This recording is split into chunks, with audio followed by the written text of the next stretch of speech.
पंच केदार बहुत प्रसिद्ध है, ध्यान दीजिएगा। पंच केदार की यात्रा होती है बद्री से, जहां एक दो पर्वत है, नर पर्वत, नारायण पर्वत। पर्वत की एक तरफ बद्रीनाथ है और दूसरी तरफ केदारनाथ है, परंतु इतनी विकट यात्रा है कि आप पर्वत के बीच से नहीं जा सकते। आपको बद्रीनाथ से केदारनाथ जाना है तो वापस रुद्रप्रयाग आना होगा, फिर यहां से केदारनाथ जाना होगा। तो ये पूरी ऐसे त्रिकोण की यात्रा है। पर इन त्रिकोण की यात्रा में जहां केदारनाथ है वहां एक नहीं, ऐसे चार मंदिर है, और चारों मंदिर और एक पांचवा मंदिर, ये मिलकर पंच केदार की यात्रा कही जाती है। ये पांच केदार की यात्रा करने से ही वो चार धाम की यात्रा संपन्न होती है। ध्यान दीजिएगा, उसमें सबसे पहला है केदारनाथ में जहां आज हम दर्शन करते हैं। कुछ समय पहले जहां एक होनारत हुई, असंभव कार्य भी संभव वहां पर हुआ था। एक अमेरिकन, नाम मैं उसका भूल रहा हूं, उसका एक आर्टिकल मेरे हाथ में आया था।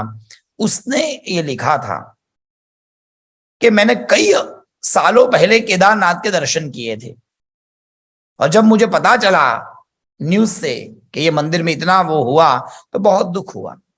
सब कुछ ठीक होने के बाद में मैं फिर से वहां पर गया, और उसने कहा कि पहले जब मैंने केदारनाथ देखा था तो केदारनाथ के पीछे इतने सुंदर बड़े बड़े होटल भवन बन गए थे। केदारनाथ मंदिर जाते जाते पूरी गली हो चुकी थी। आपको इतना बड़े बड़े मतलब भवन, धर्मशालाएं, घर बन चुके थे कि आप मतलब ऐसे जाना पड़ता था। पर जो होनारत हुई साहब, उसमें सब कुछ चला गया। कई ऊंचे ऊंचे घर हुआ करते थे, 5-5 मंजिला घर, उसमें से कुछ नहीं बचा। घर की बात छोड़िए, पूरे पूरे गांव चले गए, सब कुछ चला गया। पर साहब केदारनाथ मंदिर का एक पत्थर कहीं नहीं हिला। सोचिए क्या बात है। उन्होंने पूरा लिखा है कि इतने पर्वत के आसपास सब कुछ चला गया और एक छोटे से पत्थर ने केदारनाथ को बचा दिया। समथिंग इज देयर, कुछ शक्ति, कुछ ताकत तो है।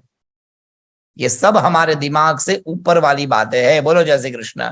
अब हाउ इट पॉसिबल, कैसे हो गया, अब वहां जाके कोई इंजीनियर बोलेगा ना ना you know the base is the best, सब गप्पा वाली बात है।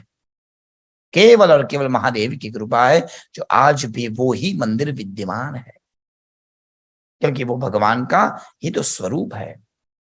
तो वो जो मंदिर आज है जहां अच्छा जीर्णोद्धार हो गया वो है केदारनाथ। उसके सिवा एक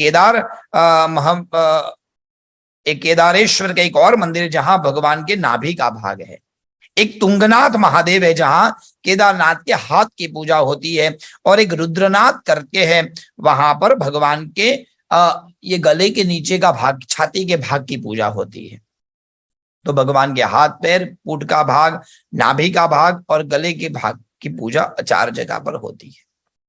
जहां से भगवान अंदर घुसे थे और जमीन से जहां उन्होंने चेहरे को बाहर निकाला, और जहां भगवान केदारनाथ का मुख बाहर निकला, उस मंदिर का नाम है पशुपतिनाथ, जो नेपाल में आया है, अभी वर्तमान नेपाल में है।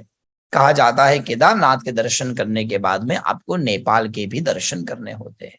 तो ये 5 जगह पर पंच केदार के दर्शन करेंगे, तभी केदारनाथ के संपूर्ण फल की प्राप्ति, दर्शन के संपूर्ण फल की प्राप्ति होगी। बोलिए केदारनाथ भगवान की।